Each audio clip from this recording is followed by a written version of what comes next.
Hey, what's up, you guys? wwefan0599 here again. And today we're going to review Back to the Future Part 3.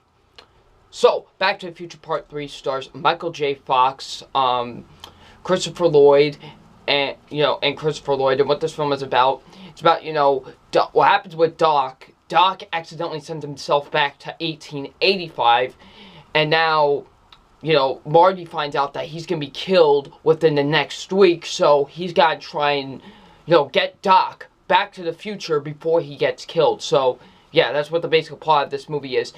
So what I think of Back to the Future Part 3.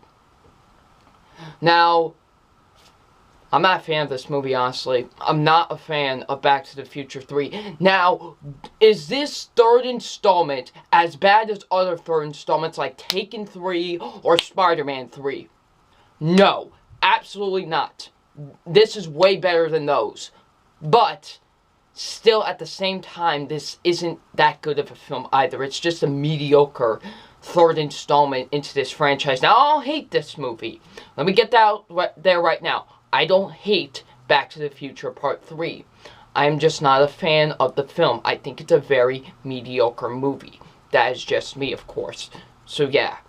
Now, if you like Back to the Future 3, more power to you. I am glad you like this movie, or even love this movie. I am glad. It's just, I'm not that big of a fan of it. So, let's get into it.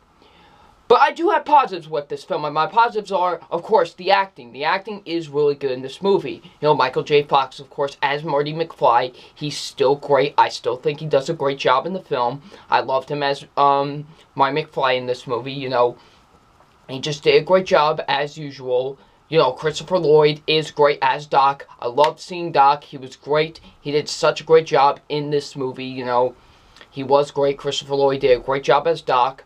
Thomas F. Wilson as Biff. He's Mad Dog Biff in this movie. He still did a really good job. I still think he was really good as Biff. I did enjoy him. So, the acting is still really good in this movie. The whole time traveling element is still great. Like, what if you could change the past for a good reason? In some ways, help someone out. To stop that certain event, that's really sort of, I don't know the message, but sort of the thing about this movie.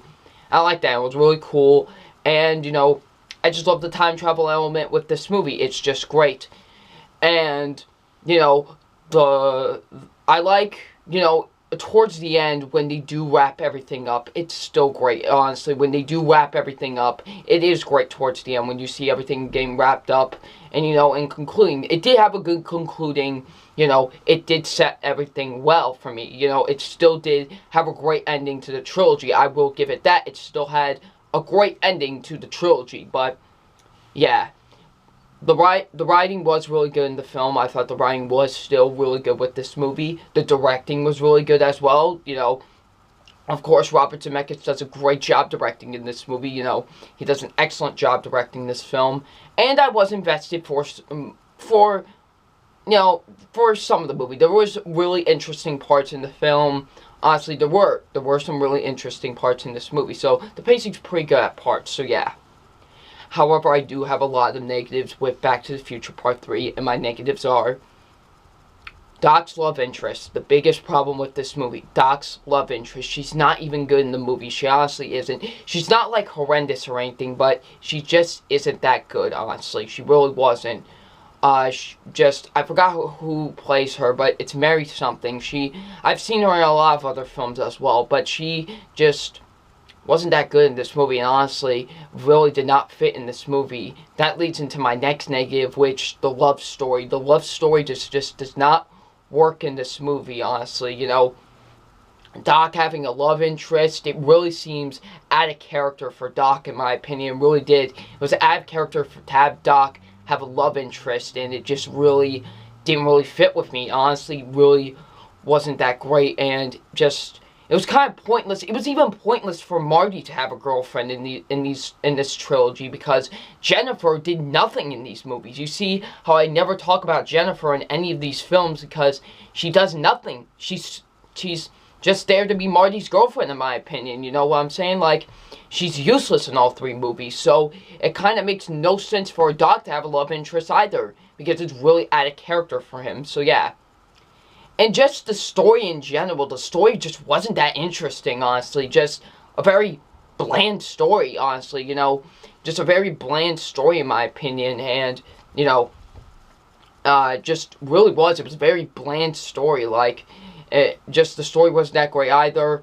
Bringing Leah Thompson back kind of was, I don't want to say forced, but wasn't really necessary. Of course, when they have to bring her back as the mother, but I'm talking about when they're in the past, you know, and we see that she's married to Seamus, which is, Marty's, like, great-great-uncle, like, great-great-uncle or something like that.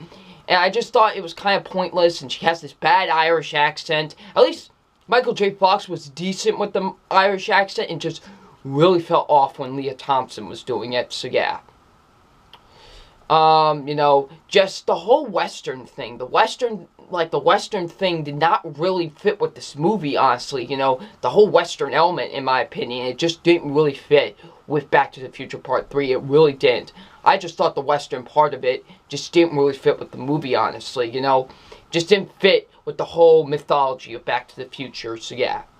And this movie is really boring, honestly. The movie is just very, very, very boring, honestly. I just thought it was a very slow-moving movie. I thought I could have picked up a lot more, and it was just very, very slow, so yeah. Guys, like I said, I don't hate this movie. This isn't one of the worst 3rd installments I've ever seen in my life, but it's still a very mediocre 3rd installment. Like I said, it does conclude everything nicely, like I said, but it's just not that good of a film. And like I said, if you like this movie or love this movie, good for you. More power to you. You know what I'm saying? More power to you. Me personally, it was a very mediocre 3rd installment to the series. So yeah. It's time for my official grade on Back to the Future Part 3. And my official grade on Back to the Future Part 3 is a C+. Honestly, it's just an okay movie. Okay 3rd installment. Not the worst thing ever, but at the same time, still not that good either. So yeah, I just didn't really enjoy Back to the Future 3. So yeah.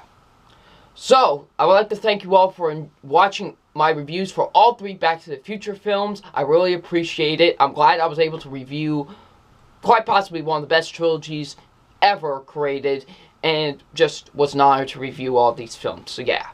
So what did you guys think of Back to the Future Part 3? Be honest. Do you like the film? Come on. Just be honest with me. If you like the film, don't be afraid to say you like the film. So yeah.